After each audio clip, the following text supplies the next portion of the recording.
Alhamdulillah wassalatu wassalamu ala rasulillah sayyidina Muhammad ibn Abdillah wa ala alihi wa ashabihi wa man tabi'ahu wa wa'ala. Rabbi shrah li sadri wa yassir li amri wahlul 'uqdatam min lisani yafqahu qawli. Subhanaka la ilma lana illa ma 'allamtana innaka antal alimul hakim. Amma ba'du. Bapak Ibu hamba-hamba Allah, shaimin dan shaimat, qaimin dan qaimat. Alhamdulillah dengan izin Allah pada malam hari ini saya dapat kembali silaturahim di hadapan Bapak Ibu semua.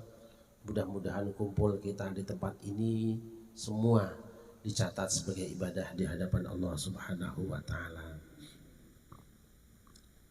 Ada satu statement Al-Qur'an tentang kumpul-kumpul manusia.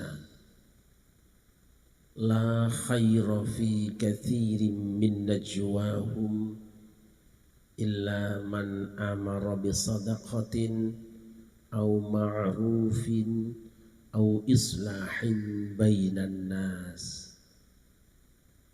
Tidak ada kebaikan sama sekali, babar belas, pada obrol-obrol, oman-omon, kumpal-kumpul umat manusia. Tidak ada. Kebanyakan manusia kumpul mereka tidak ada kebaikannya. Illa man, kecuali kumpulnya orang, grup WA-nya orang, ngerumpinya orang, amaro bisodaqotin, yang di dalam kumpulan itu diserukan bersedekah, au ma'rufin, atau di dalam kumpulan itu digalakan untuk sama-sama berbuat kebaikan, au islahin bainan nas, atau perkumpulan orang-orang yang menyerukan kedamaian di tengah konflik umat manusia. Shallallahu ala Nabi Muhammad. Shallallahu ala Muhammad. Ini ngumpul tuh hobi kita. Grup-grup WA, saya yakin isinya bukan 3 ini tadi.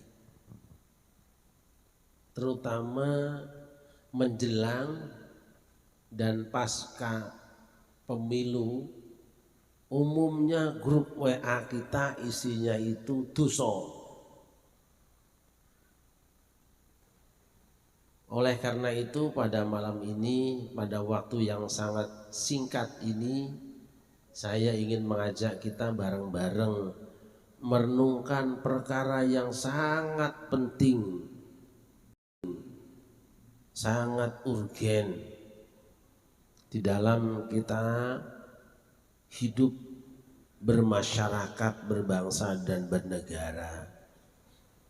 Kalau perintah sedekah sudah ada kiainya sendiri yang tiap hari ngajinya judulnya sedekah terus, dan mungkin di antara kita juga sudah ada yang bersedekah baik dalam bentuk uang, kendaraan bermotor, bahkan mungkin mobil, yang belakangan sebagian menyesali karena salah memahami pesan sang kiai. Ketika sang kiai bilang bahwa siapa yang bersedekah dengan 1 nanti buahnya 700.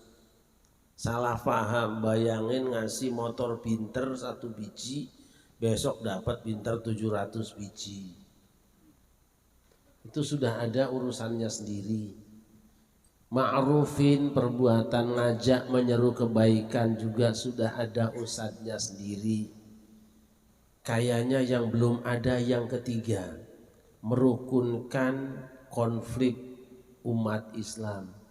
Itu yang lebih dari 10 tahun saya ambil, saya mendaftarkan diri kepada Allah, kula teng mriki mawon. Memang kurang menarik. Kalau nyuruh sedekah gampang, baca saja ayat dan pahalanya, breng, tinggal muter saja, kasih nomor rekening selesai. Nyuruh orang berbuat baik juga gampang, baca ayatnya saja. Tapi ngajak orang berdamai ketika berbeda paham, beda pendapat, beda pilihan, ini yang rumit. Karena apa? Butuh tahu masing-masing dalilnya dan harus punya usaha, ikhtiar, kemampuan untuk memanage keragaman untuk kemudian menjadi sebuah kekuatan bersama. Mudah-mudahan Jannatin ini menjadi rumah persaudaraan. Hamba Allah, sering kita ngomongin ukhuwah Islamiyah, persaudaraan sesama umat Islam. Bahkan orang yang sedang bikin partai baru pun, yang artinya berpecah dari saudaranya, yang dibaca ukhuwah Islamiyah. Oleh karena itu, karena momennya malam ini nuzulul Quran, mari kita merujuk ukhuwah Islamiyah yang ada di dalam Al-Quran.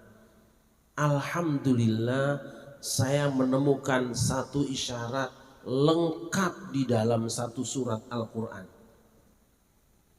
Jadi Quran itu hebatnya apa? Kalau bicara tentang satu masalah apapun, biasanya ada surat-surat spesialis. Mudah-mudahan ini benar. Saya menangkap bahwa cara ukhuwah yang benar itu ada di surat ini, yaitu surat yang ada ayat mengatakan innamal mu'minuna ikhwah. Orang-orang beriman itu semuanya saudara. Di surat ayat inilah sebetulnya hakikat dibangun.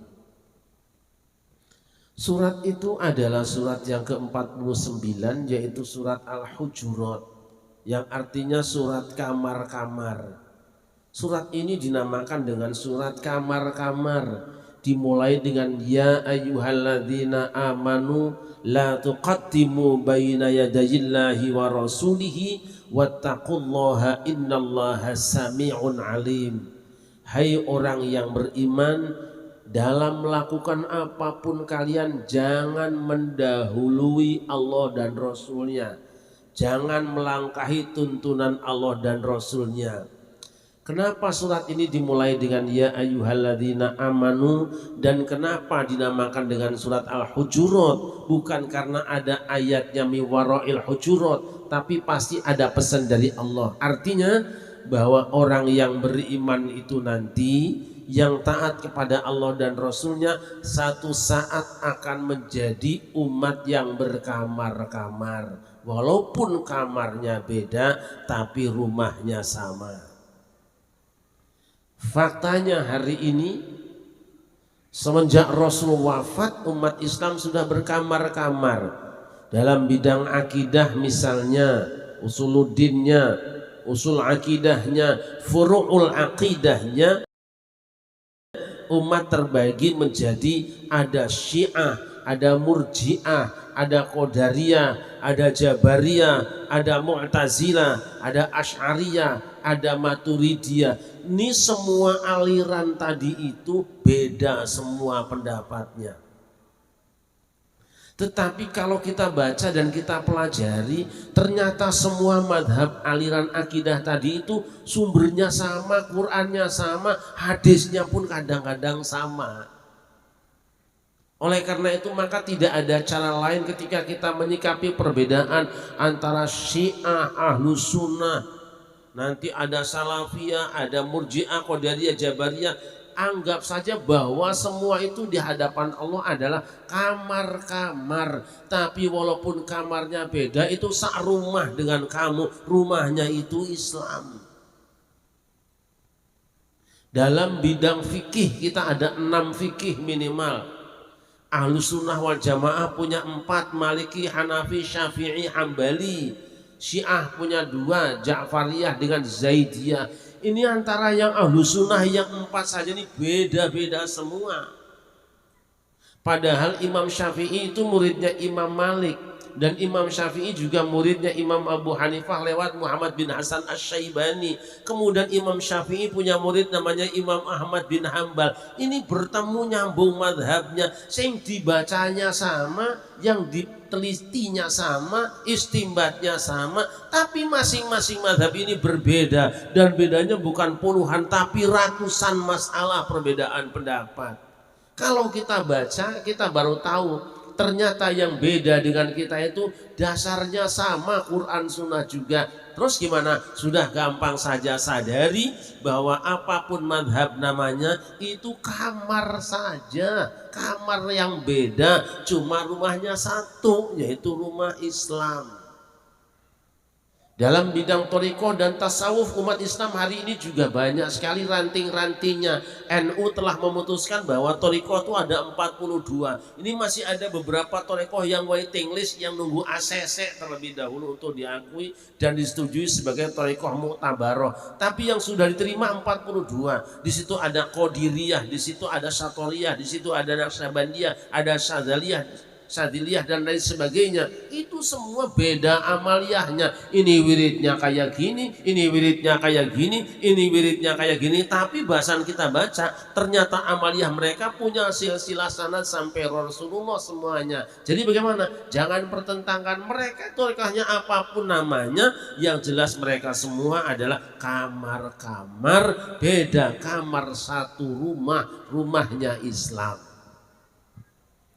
Nanti dari fikih kemudian keluar muncul istilah siasah syar'iyah, masalah politik Islam. Itu adalah fikih. Kalau sudah fikih pasti beda. Jatuhnya di Indonesia pilpres antar kiai tidak sama, beda pilihan, itu fikih. Yang milih Anies ya dasarnya fikih, tidak ada ayat yang mewajibkannya. Kalaupun dicantumkan ayatnya, tapi ada pemikirannya. Yang dukung Pak Prabowo juga sama, itu fikih. Ada yang pakai ayat itu tafsirnya dibedakan dari yang lain, jatuhnya ke sana, fikih. Yang dukung Ganjar juga sama, itu dasarnya Quran kemudian difikihkan. Ketiganya tidak ada yang qot'i benernya, semuanya beda, cuma kamar bedanya. Kamar A namanya kamar Amin, kamar B namanya kamar Bowo, kamar C namanya kamar Ganjar. Beda kamar tapi satu rumah. Maka tidak berhak orang kemudian mengkafirkan orang yang berbeda. Ini bahayanya. Hamba Allah yang dimuliakan, di rumah kita juga kan, kalau rumah gede kan ada kamarnya. Kalau yang nggak ada kamarnya biasanya kontrakan itu. Nah, saya juga kontraktor dulu, kontrak rumah bertahun-tahun. Kamar depan, ruangan depan, tengah dan belakang. Tengah palingnya pakai sekat sedikit, belakangnya dapur gitu loh. Kalau sedang niup kipas dari depan sampai ke dapur, ada asap dapur juga sampai ke depan. Nah, ada kamarnya. Tapi rumah yang besar, rumah panjenengan orang-orang hebat ini pasti ada kamar-kamarnya. Dan kamar itu ada ciri dan karakternya, ada penghuninya pasti beda. Kalau kamarnya itu isinya ada mainan, mobil-mobilan, tentara-tentaraan, kemudian anak-anak nyetelnya lagunya itu naik-naik ke puncak gunung gitu. Ini pasti kamar anak-anak. Di tengahnya ada kamar lagi, digantung ada blue jean yang bolong, digantung dengkulnya bolong. Kemudian ada gitar ya, di situ juga ada gambar-gambar Mick Jagger dan lain sebagainya. Lalu musiknya musik yang keras, jazz. Ini remaja ini. Yang sebelahnya lagi ada kamar lain lagi. Begitu dibuka langsung kelihatan ada sajadah, ada tasbih, ada yasinan, kemudian ada minyak wangi dan minyak kerokan di situ. Ini mesti orang tua itu. Silahkan masing-masing menikmati kamarnya, setel lagu sesuai hobinya, tapi satu hal, jangan berisik mengganggu kamar sebelahmu. Dan yang kedua, kayak apapun sakitnya hatimu terganggu kamar sebelahmu, jangan robohkan dia, apalagi bakar dia. Sebab kalau dia roboh, miring kamarmu. Kalau kebakar kamar dia, hangus juga kamarmu, hilang rumahmu. Inilah Islam. Inilah Quran. Tetapi biasanya kalau kita sedang bicara tentang yang berbeda, surat Al-Hujurat mengisyaratkan, innal ladzina yunadunaka min wara'il hujurati aktsaruhum la ya'qilun. Sesungguhnya orang-orang yang teriak-teriak manggil kamu dari belakang kamar Muhammad, kebanyakan orang yang tidak mikir. Ini isyarat sebetulnya. Seringkali kita membicarakan madhab yang lain, seringkali kita membicarakan aliran lain, faham lain, yang pilihannya lain, tapi tidak dari sumbernya langsung. Kita ngomongin Syiah, tapi dari buku teman yang anti Syiah. Kita ngomongin Wahabi dari buku yang anti Wahabi. Kita ngomongin NU dari buku-buku karangan NU. Aktsaruhum la yaqilun. Siapa yang menilai saudaranya dengan referensi bukan dari sumbernya, la yaqilun, ra mikir gak duwe pikiran. Luar biasa Quran ini. Nah, kalau sudah beda kamar tapi satu rumah, biasa namanya satu kamar suka ada ribut saja, kakak sama adik berantem ya. Apa yang kita lakukan? Innamal mu'minuna ikhwah. Semua orang beriman itu saudara. Teksnya bukan innal mu'minina lo ya. Ini beda. Innamal mu'minuna beda dengan innal mu'minina. Walaupun terjemahan di Kementerian Agama menerjemahkan inna itu loh. Aneh kita kadang-kadang. Tapi itu yang bisa kita lakukan. Kalau innal mu'minina sesungguhnya orang-orang beriman. Tapi kalau innamal mu'minuna artinya apa? Orang-orang beriman itu hanya satu istilahnya. Mereka saudara. Tidak ada istilah lain. Ini kan beda rasanya. Orang-orang beriman itu semuanya bersaudara. Kalau sesungguhnya orang beriman bersaudara kurang enak. Tapi kalau orang-orang beriman itu hanyalah bersaudara. Itu lain rasanya. Tidak boleh ada rasa lain. Semuanya saudara. Fa aslihu baina akhawaikum. Jika terjadi benturan pendapat, jika terjadi beda pilihan, harus ada orang yang beriman yang diposisikan sebagai kelompok pencipta perdamaian, tidak memihak, fi hak tetapi tidak memihak. Kebanyakan kita biasanya mendingan gabung ke sini dah. Lalu kita menambahi juga menjadi peserta yang mencaci maki. Yang dicaci adalah saudaranya sendiri. Kan tidak masuk akal kemudian ada pernyataan siapa yang tidak mendukung anu dipertanyakan keislamannya. Lah, milih presiden itu nggak ada hubungannya dengan Islam sama kafirnya. Gitu loh. Itu cuma milih kamar. Ini sangat berbahaya dan lebih berbahaya lagi kalau kemudian kita mengatakan bahwa orang yang tidak milih si anu atau tidak sama dengan kita adalah bukan ikhwan kita. Pan tadi innamal mu'minuna ikhwatun. Orang beriman itu apapun madhabnya, apapun alirannya hanya boleh satu nilai mereka. Mereka itu dulurmu, dulur sia, saudara anjeun. Bukan orang lain. Hambalan dia kan? Ini dia nih yang selama ini kita gagal. Lantas kalau begitu kira-kira orang Syiah masuk surga enggak? Bisa. Orang Ahlus Sunnah mungkin masuk neraka enggak? Mungkin juga. Orang Salafi bisa masuk surga juga? Bisa. Bisa masuk neraka? Sangat bisa. Apa syaratnya amal ibadah diterima? Syaratnya dua.